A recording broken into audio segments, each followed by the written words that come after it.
Buongiorno e benvenuto sulle nostre frequenze a Francesco Nosari e Tina Ghilardi. Buongiorno, benvenuti. Buona Padania a tutti. Sempre. Da parte dell'associazione della Tina e di Francesco Nosari. Buona Padania sempre.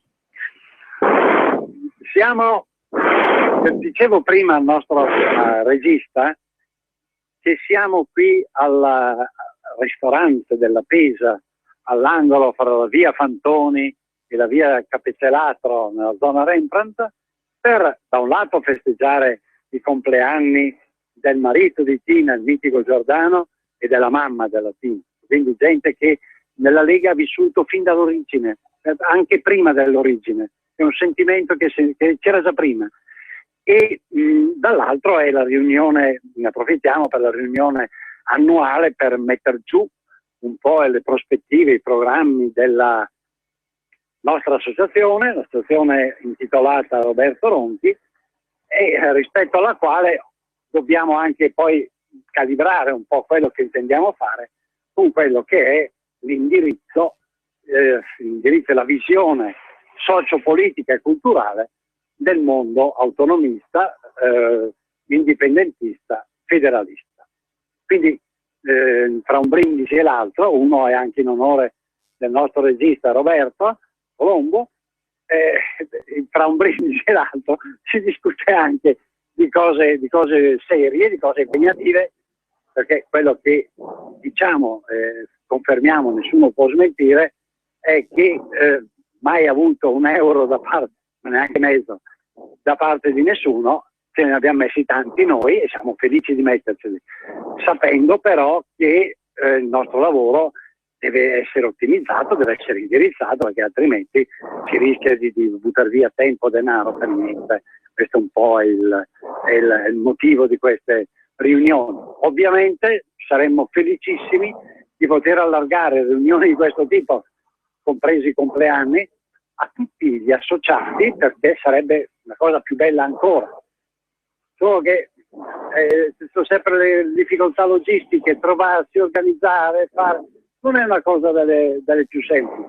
Lo faremo, intenderemo farlo, vediamo, per carità. Intanto i programmi che abbiamo messo un po' in luce, in quadro, sono da un lato una disamina fatta anche con gente che è al di fuori del nostro mondo, anche in opposizione, se si vuole, una disamina della situazione relativa all'Europa, a partire dal 1914, inizio della Prima Guerra Mondiale, per arrivare a oggi, laddove siamo, a mio avviso, nel corso della Prima Guerra Finanziaria Mondiale o Terza Guerra Mondiale. Adesso lo dice anche il Papa, per prima l'abbiamo detto noi, orgogliosamente lo rivendichiamo, per una guerra finanziaria tale per cui non è più neanche necessario usare in modo devastante le armi,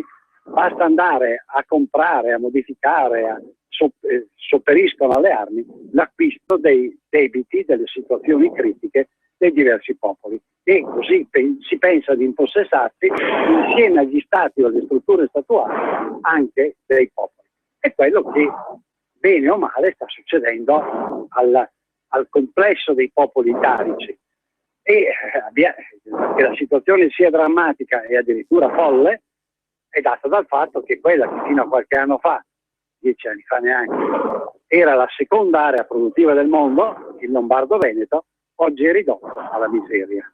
Questo è un dato oggettivo. Un dato oggettivo di questo tipo ha bisogno di strumenti politici, ha bisogno di strumenti sicuramente economici, di visioni economiche nuove, ha bisogno però anche di tanta cultura e consapevolezza culturale.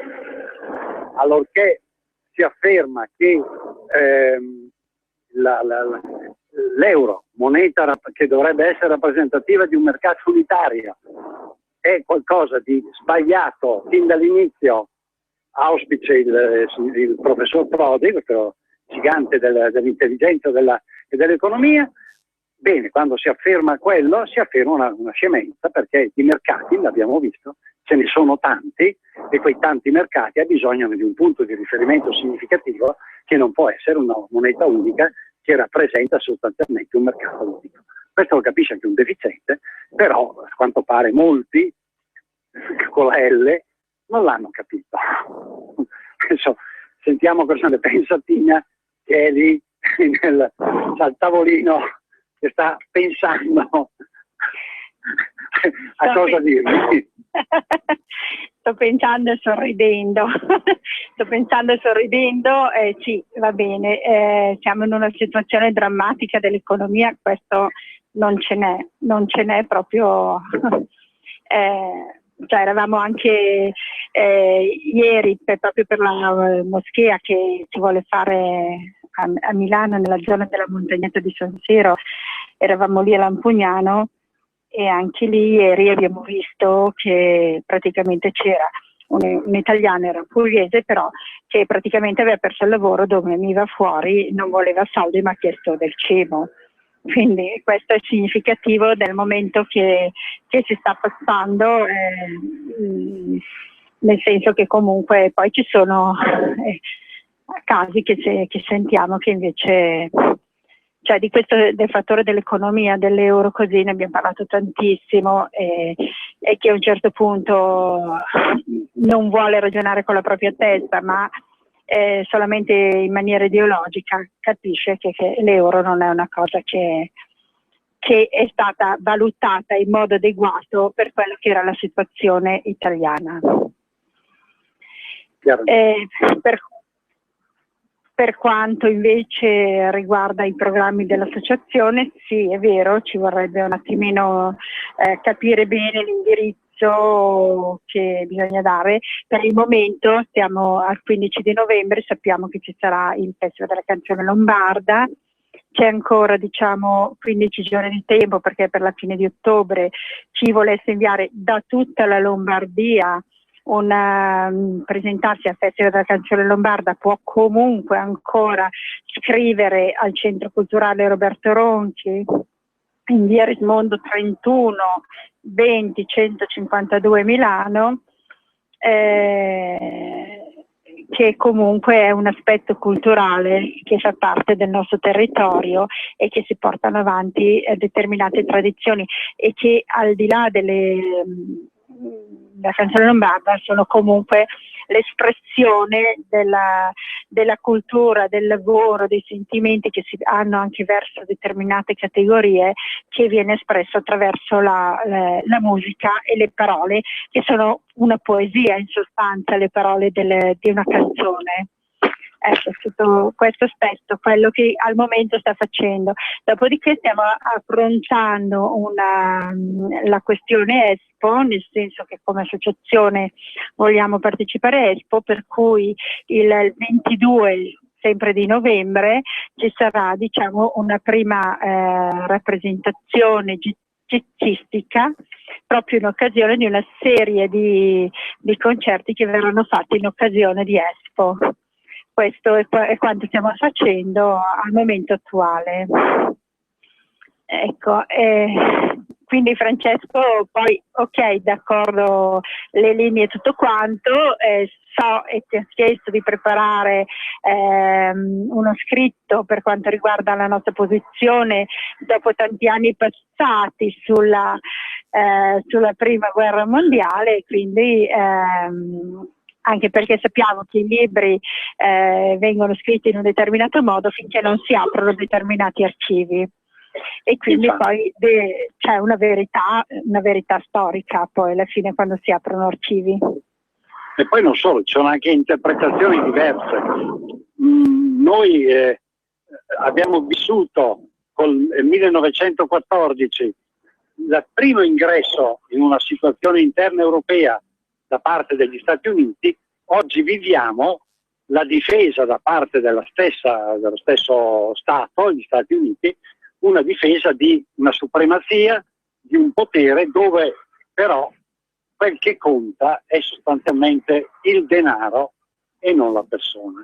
Una visione che è una visione di tipo massonico sostanzialmente, una visione di tipo utilitarista, quindi per carità, rispettabile per tanti aspetti, ha dato anche molto alla civiltà occidentale, non c'è neanche dubbio, però in questo momento in cui non è più supportata da una forte coesione, da una forte spinta di tipo culturale e quindi di incremento di civiltà, mostra tutte le sue pecche, mostra tutto il lato debole, tanto che oggi ci troviamo di fronte a una contrapposizione di interessi fra europei e nordamericani, tenuto anche conto che quello che era l'originario blocco culturale che ha creato gli Stati Uniti d'America, oggi come oggi è venuto meno. Oggi come oggi abbiamo una maggioranza di portoricani, di sudamericani, di immigrati più o meno lontani nel tempo, che come fenomeni di immigrazione, che hanno stravolto l'originaria impostazione, giusta o sbagliata che essa fosse, e sotto il profilo culturale hanno certamente diminuito il peso nella cultura occidentale di quella che era una tipicità, cioè la cultura nordamericana, la cultura statunitense.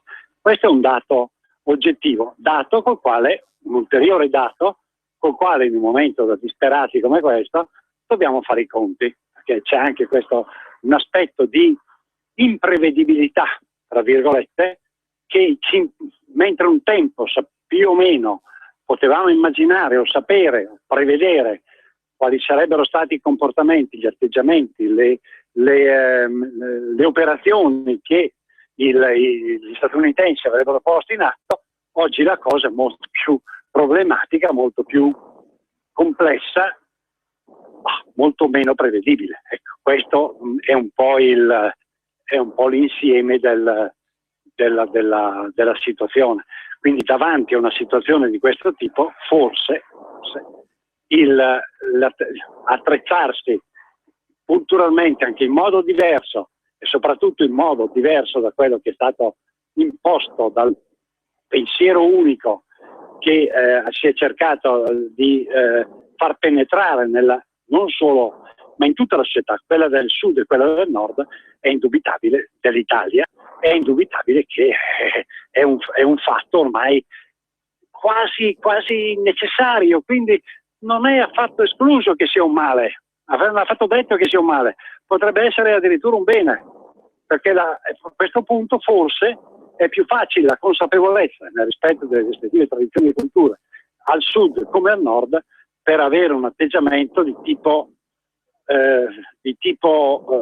reazionario nel senso di reazione, reattivo nei confronti di un'oppressione di tipo culturale ed economico che si sta sostanzialmente imponendo. Questo come ragionamento, poi siamo qua. Certo, Francesco, sabato ci sarà la manifestazione per l'immigrazione che sta arrivando in questo momento dal Mare Nostrum, un'immigrazione che culturalmente ci tocca parecchio, anche perché abbiamo i nostri anziani che non riescono a vivere, una caterva di soldi che vengono dati e non si capisce perché queste persone non debbano essere aiutate a casa loro, che aiuterebbero anche l'economia del nostro paese se noi con quei soldi lì andassimo a vedere in quei posti come possiamo aiutarli, e probabilmente con il lavoro potrebbe anche cambiare il tipo della loro cultura così integralista. Tu cosa ne pensi? Dunque, è un argomento che abbiamo trattato per anni. Esatto. Siamo sempre stati trattati e siamo passati per razzisti. Io non ho mai capito per quale motivo, se non quello di una precostituita malafede, per escludere una conventio ad excludendum. Cioè, praticamente, qual è la storia? La storia è molto semplice. Abbiamo questa gente che fugge, non è vero che fugga soltanto da guerre, che a suo tempo, lo sappiamo tutti, 2 dittatori di 2 stati nordafricani avevano aperto le carceri e avevano fatto in modo che i loro delinquenti si trasferissero dalle nostre parti. Quindi non è assolutamente vero. Tempo fa, benissimo, ma per quale motivo adesso debbano essere solo e soltanto persone che fuggono dalla guerra, lo sa il cielo, quando poi si verifica un fenomeno come il nostro, di tanta gente, il doppio degli immigrati, tanti giovani nostri, che per la guerra economica in atto devono fuggire. Vorrei capire bene quali sono sotto questo profilo le differenze, proprio sotto il profilo teorico. Vorrei proprio capirlo, tanto per non passare per scemo, ma perché forse chi racconta queste cose è scemo lui, questo come argomentazione di base, per capirsi su quali livelli siamo. Bene, nel momento in cui si viene a dire che i giovani fuggono dall'Italia perché non hanno vita, non hanno speranza davanti a una guerra economica come quella che è atto, vorrei capire qual è la differenza tra costoro e coloro che fuggirebbero da guerre. Molti di questi non fuggono affatto da guerre, fuggono essenzialmente da una situazione in cui non c'è lavoro, non c'è da mangiare, oppure sono attirati da un mondo dove pensano di stare meglio, il che è tutto un altro ragionamento, un'altra cosa. Perché ci si oppone a una operazione come quella del cosiddetto Mare Nostrum? È semplicissimo.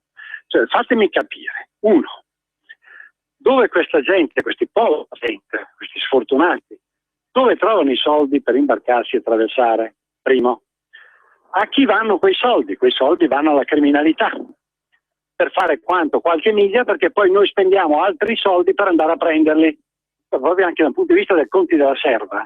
È una roba che è addirittura orribile.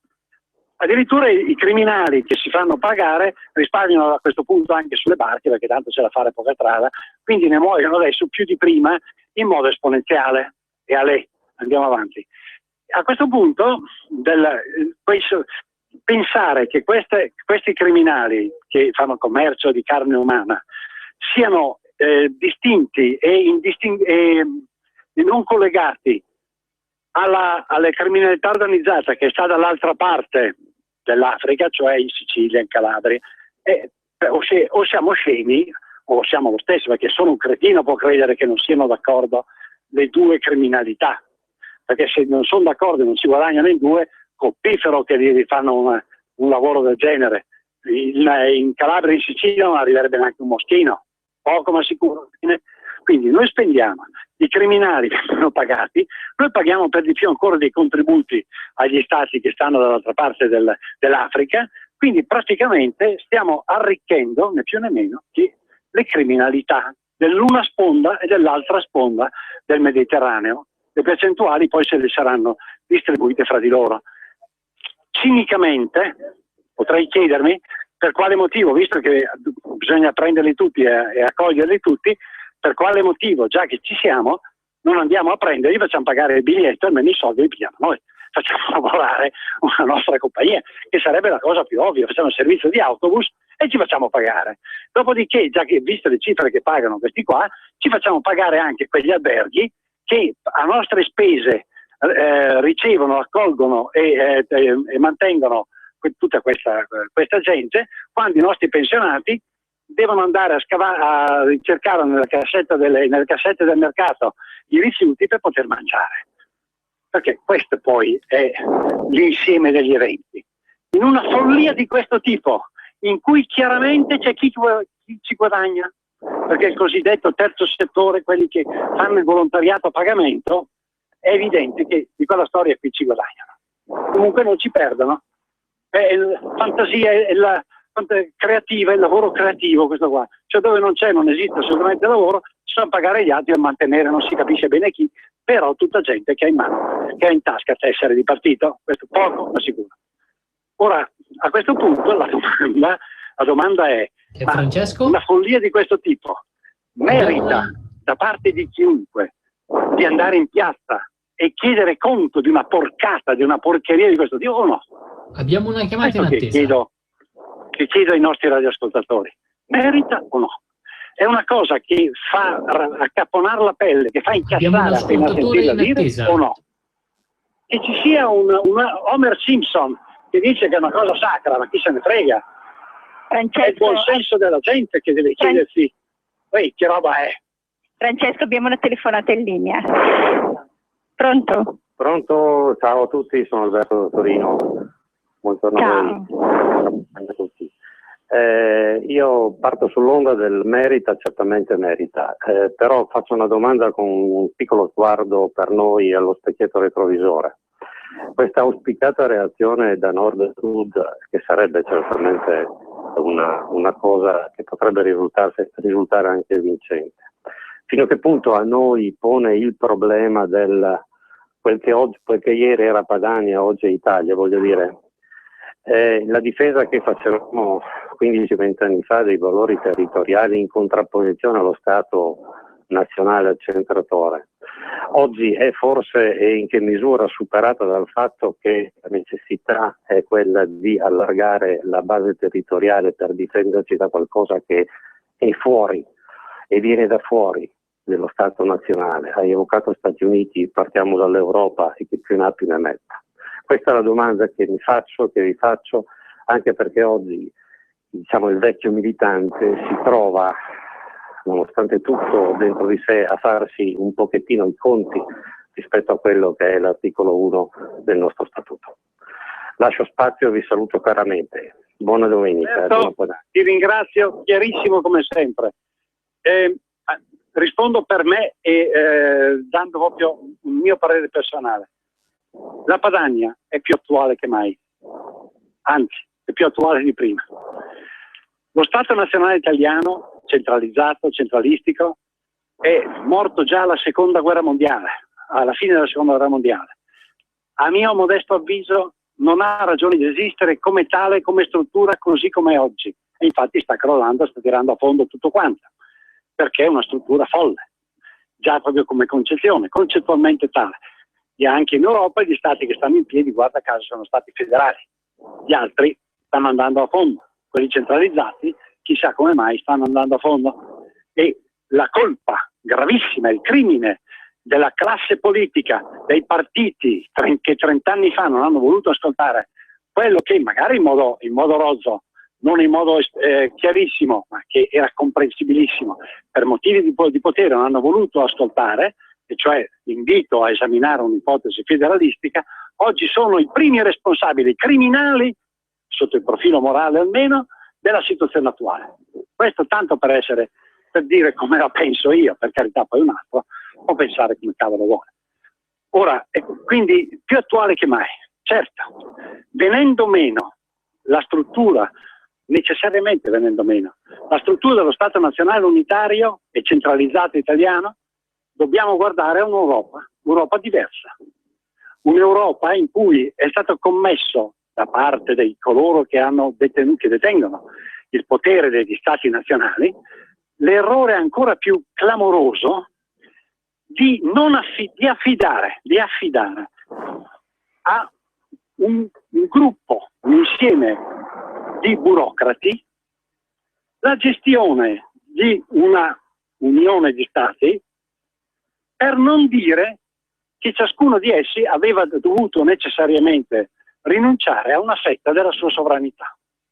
Oggi come oggi, siccome abbiamo un insieme di Stati sovrani, che sovrani non sono perché hanno dovuto cedere parte della loro sovranità, ma non si può dire, e non c'è un governo centrale, perché implicherebbe un venir meno della sovranità di ciascuno degli Stati, ma addirittura una cupola di burocrati.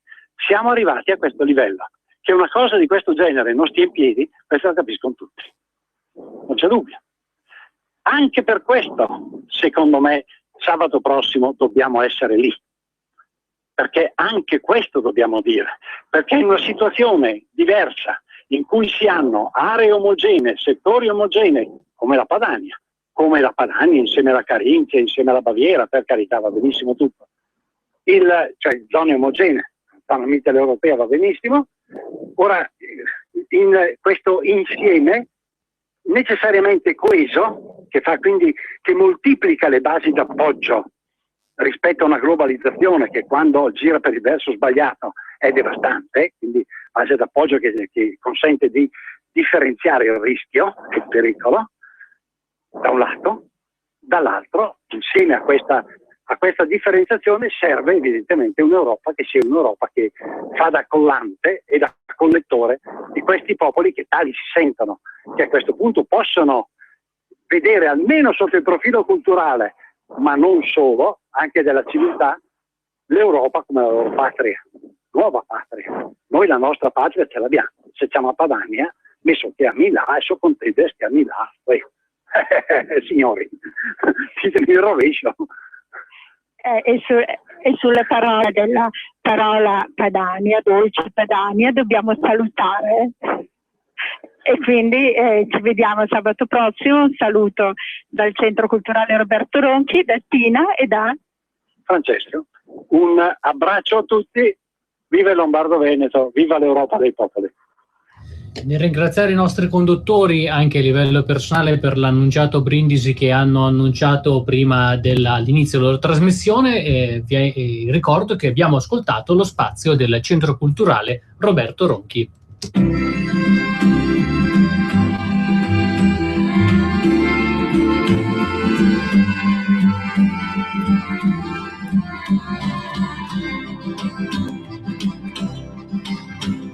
You talk like Marlene Dietrich, and you dance like Zizi Jamais. Your clothes are all made by Balmain, and there's diamonds